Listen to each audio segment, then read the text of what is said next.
Hello everyone, कैसे हैं आप सभी लोग। मैं उम्मीद करती हूँ आप सभी लोग एकदम स्वस्थ होंगे। तो जैसा कि आप लोग देख सकते हैं, आज हम लोग करने वाले हैं एसएससी एमटीएस 2024 में जो भी एग्जाम्स में आए हुए हैं फिजिक्स के क्वेश्चंस। और आपको मैं बता दूं, क्वेश्चंस बहुत इजी हैं। एक्चुअली बहुत इजी तो नहीं, आप कह सकते हो इजी से मीडियम की रेंज की तरफ आएंगे। बहुत सारे क्वेश्चंस ऐसे भी हैं जो मीडियम वाले रेंज में है, लेकिन अगर आपने एक बार हमारा कोर्स किया हुआ है तो ये सारे क्वेश्चंस वो हैं जो आपने ऑलरेडी कर रखे हैं। कॉमन सेंस पे क्वेश्चंस है, लाइक उसकी लैंग्वेज जो है क्वेश्चन की आपको देख के लगेगा पता नहीं क्या पूछते हैं, बट बहुत इजी क्वेश्चन है। So let's start the video. But before starting, अगर आपने अभी तक हमारे चैनल को सब्सक्राइब नहीं किया है सो मेक श्योर कि आप चैनल को सब्सक्राइब कर लें। ऑल्सो हमने प्लेलिस्ट बना दी है यूट्यूब पर, तो टाइमली जाकर चेकआउट करते रहिए क्योंकि ये रोज अपडेट होती है। हमारे साथ आप हमारे टेलीग्राम चैनल पर भी जुड़ सकते हैं ताकि आपको सारे प्रीवियस ईयर पेपर की compilation free of cost and without hassle आपको मिल पाए।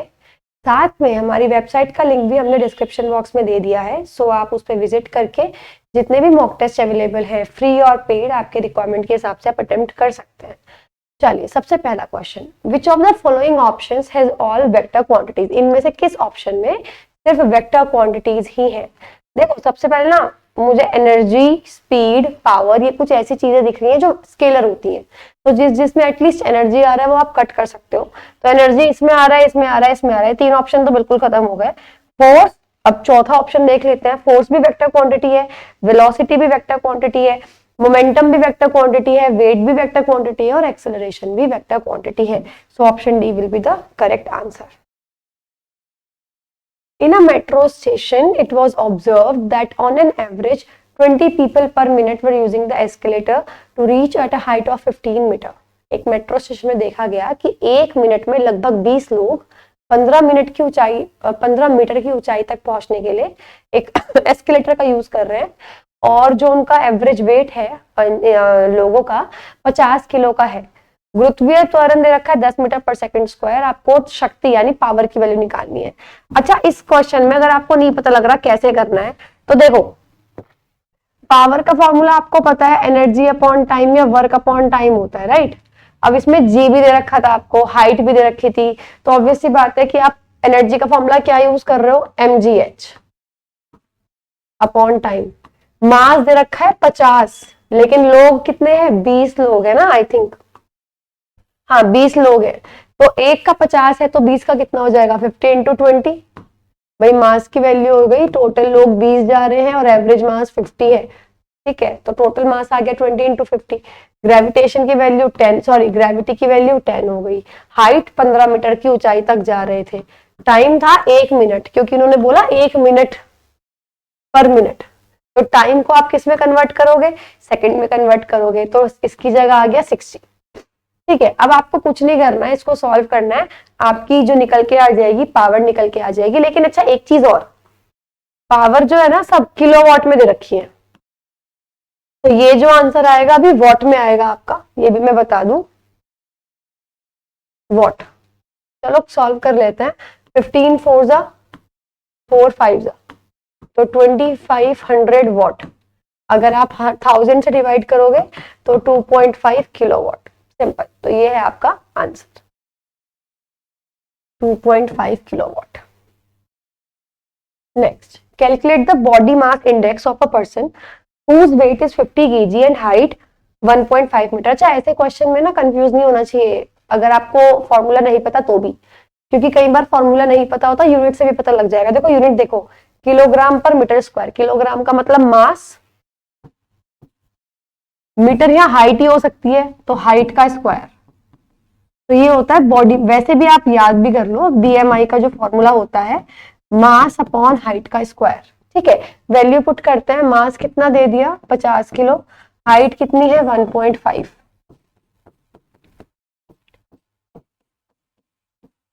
5 के टेबल से काट सकते हो, तो 200 अपॉन 9, यह आएगा 22.2 किलोग्राम पर मीटर स्क्वायर। That's it. चलिए next question, the average separation between the sun and earth in terms of light years. जो सेपरेशन है सन और अर्थ का लाइट ईयर्स के रेफरेंस में, यानी लाइट ईयर्स की यूनिट में। अच्छा, लाइट ईयर्स किसकी यूनिट है, पहली बात तो ये बता दो। ऐसे लाइट ईयर्स डिस्टेंस की यूनिट है, एस्ट्रोनॉमिकल डिस्टेंस। ठीक है, तो लाइट ईयर्स की यूनिट क्या होती है, टाइम की जो यूनिट होती है सेकंड, लेकिन वहां सेकंड आवर या मिनट देख के कंफ्यूज मत होना कि टाइम की यूनिट है, वो है डिस्टेंस की। इन्होंने बोला 8.311 मिनट्स है जो सन और अर्थ के बीच की दूरी है। तो मिनट्स का मतलब यहाँ क्या है, टाइम है, स्पीड है, वेलोसिटी है या डिस्टेंस है।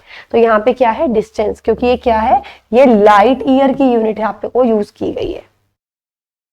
4 resistors of equal resistance are each are connected in various possible ways।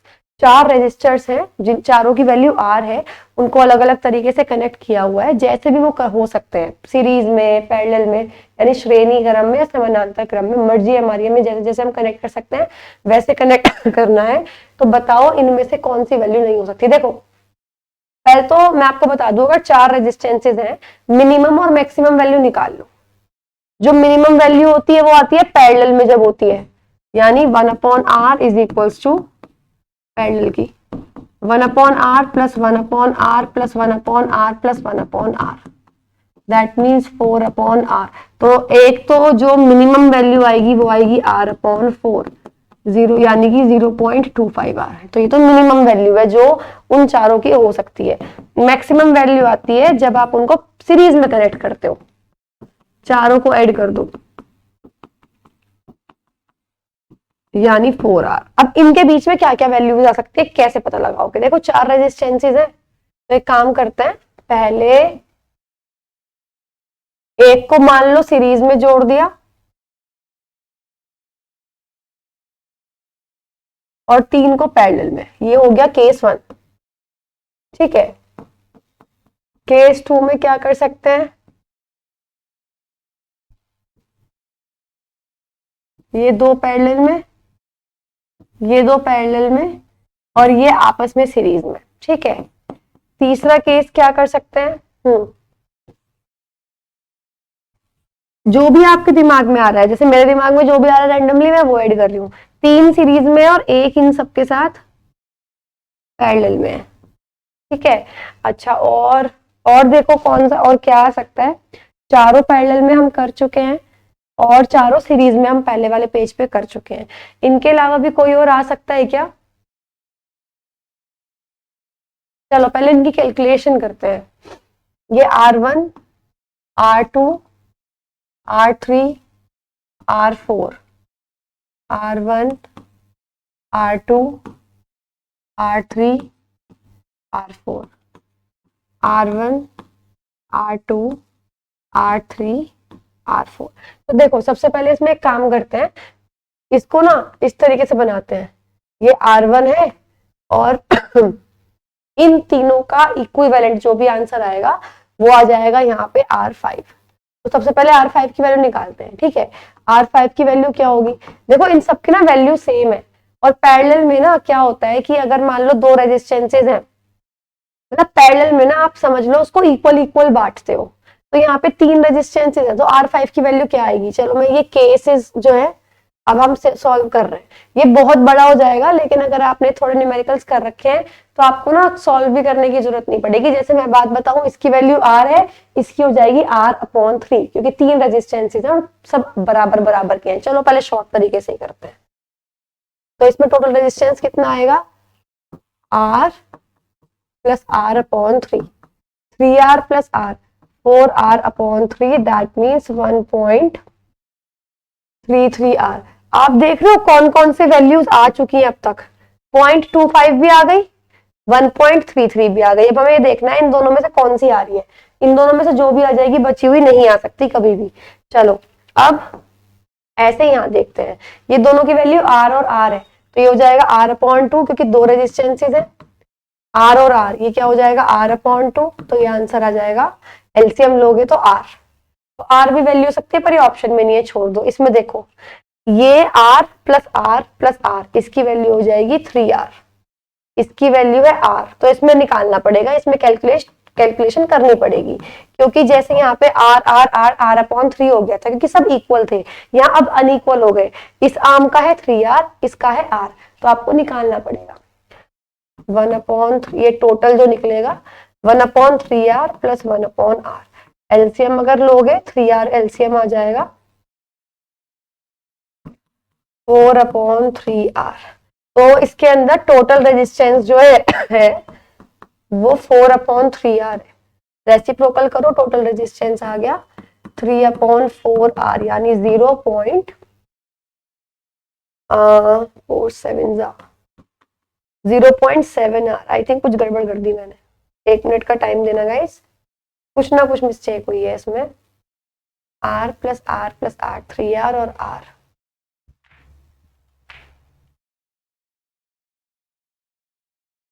हाँ, अब यानी और कोई केस बनेगा इसमें, क्योंकि ये तो नहीं हो पा रहा। चलो और कोई केस बनाते हैं, फोर्थ केस बनाते हैं।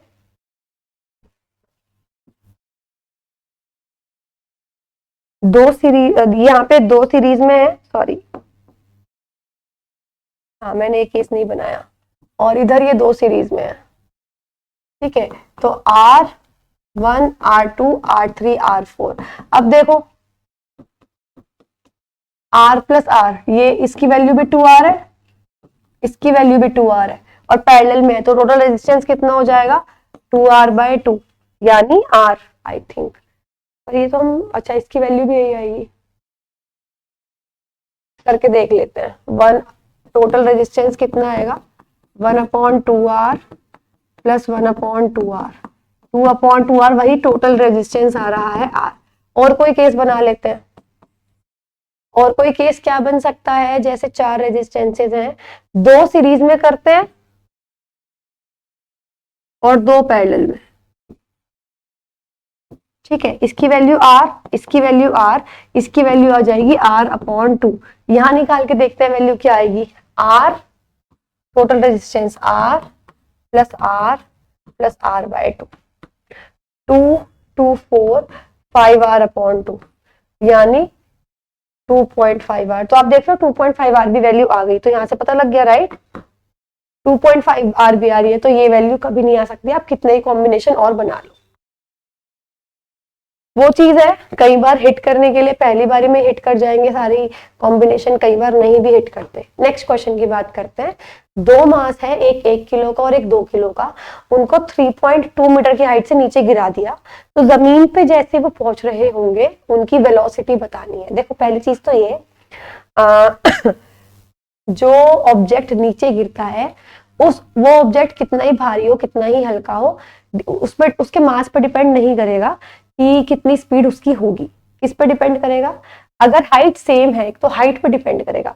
अगर हाइट सेम है तो वो सेम स्पीड से गिरेंगे। लेकिन कैसे निकालोगे, देखो एक ऑब्जेक्ट को आपने क्या करा, इतनी हाइट से आपने नीचे गिराया, तो यहां इस वाले पॉइंट पे सिर्फ क्या होगी पोटेंशियल एनर्जी, इस पॉइंट पे क्या होगी सिर्फ काइनेटिक एनर्जी, इस पे सिर्फ स्थितिज ऊर्जा होगी, इस पे सिर्फ गतिज ऊर्जा होगी। और आपने ये समझ रखा है कि टोटल एनर्जी सेम होती है, जैसे यहाँ पे टोटल पोटेंशियल एनर्जी है, यहाँ पे टोटल काइनेटिक एनर्जी है, तो इन दोनों पे ये दोनों एनर्जी बराबर की होंगी, तो दोनों एनर्जी की वैल्यू इक्वल रख दोगे, यानी पोटेंशियल एनर्जी का फॉर्मूला mgh, काइनेटिक एनर्जी का फॉर्मूला 12 mv²। m से m कैंसिल, है ना। देखो अब एक चीज समझो, g की वैल्यू 10 दे रखी है, हाइट 3.2 दे रखी है, is equals to 12 into v², क्योंकि वेलोसिटी आपको निकालनी है। ये हो गया 32, अब ये 2 भी इधर आ गया, 64 इज इक्वल्स टू v², तो v की वैल्यू आ गई 8 मीटर पर सेकेंड, आंसर।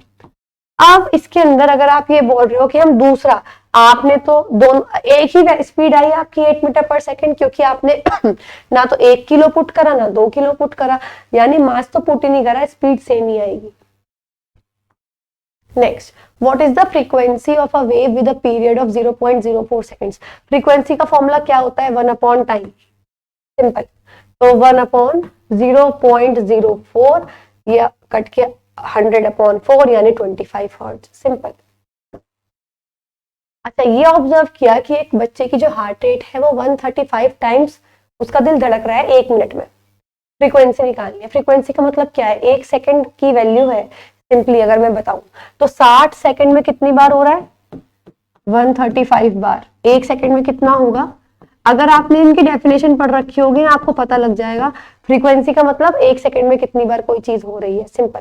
तो आप इसको सॉल्व करोगे, ये आएगा 2.25 हर्ट्ज लगभग, ठीक है।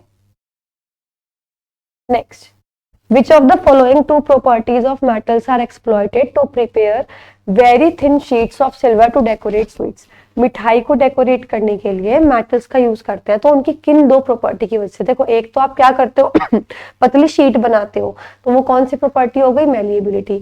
दूसरा, वो चमकती है तभी तो हम उसको यूज करते हैं मिठाई, तो उसकी वो क्या हो गया? उसका आप कह सकते हो लस्टर, है ना, चमक। तो किस किस चीज का? मैलिएबिलिटी और लस्टर वाली प्रॉपर्टीज का हम यूज करते हैं ताकि हम ये यूज कर सके मिठाइयों के ऊपर, आद्यात्वर्धनीयता और चमक। नेक्स्ट, एक सेलर जैसे ही रोइंग बोट है चलती हुई नाव से बाहर कूद रहा है, तो वो बाहर कूदेगा तो नाव पीछे की तरफ खिसक जाएगी। इसमें किस मोशन का या किस लॉ का आप कह सकते हो डेमोन्स्ट्रेशन हो रहा है? देखो, ये आई थिंक गलत है आपके आंसर की में, इसमें है थर्ड लॉ, क्योंकि जैसे ही आप धक्का लगा के बाहर कूद रहे हो, आप अपने पैर से नाव को पीछे पुश करते हो और नाव बदले में आपको आगे की तरफ पुश करती है, समझ रहे हो? तो ये चीज है, तो it is the third law of motion, action reaction forces. Next, find the acceleration, त्वरण निकालना है। अगर उसकी इनिशियल स्पीड कितनी है? 5, फाइनल कितनी है? 10, टाइम है 2। एक्सेलरेशन का फॉर्मूला क्या होता है? v minus you upon T, right, यानी 10 माइनस 5 अपॉन 2, 5/2 यानी 2.5 मीटर पर second square. So this is the correct answer. तो गाइज, ये थे कुल 11 क्वेश्चन जो कि एमटीएस में पूछे गए थे फिजिक्स के सेक्शन में। आई होप आपको ये सारे क्वेश्चंस क्लियर होंगे, मैंने आपको एक्सप्लेन कर दिए हैं। अदरवाइज कोई भी इशू होगा आप कमेंट सेक्शन में बता सकते हैं, I will cater to that query also. अब बात करते हैं आपके बैचेस की। अगर आप हमारा एप्लीकेशन डाउनलोड करेंगे तो आपको बहुत सारे बैचेस वहाँ देखने को मिलेंगे। जैसे सबसे पहला है ऑफिसर बैच, जिसमें सारे सब्जेक्ट्स आपके कवर हो रहे हैं फ्रॉम द फाउंडेशन इटसेल्फ।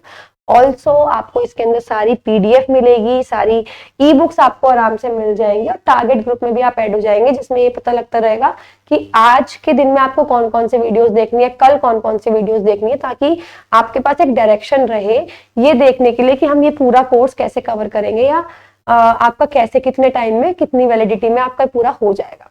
ठीक है, इसके अलावा अगर आपको इंडिविजुअल बैचेस का सब्जेक्ट्स का बैच चाहिए रहेगा, आप सब सब्जेक्ट्स में आपको नीड नहीं है तो आप इंडिविजुअल बैचेस ले सकते हैं। जैसे जनरल अवेयरनेस का बैच है, मैथ्स का बैच भी अवेलेबल है, तो ऐसे बहुत सारे बैचेस अवेलेबल हैं। आप एक बार देखेंगे तो आपको पता लग जाएगा। तो गाइज, आज के लिए इतना ही। हम लोग मिलेंगे नेक्स्ट वीडियो में नेक्स्ट क्लास के साथ। तब तक के लिए have a good day and good bye.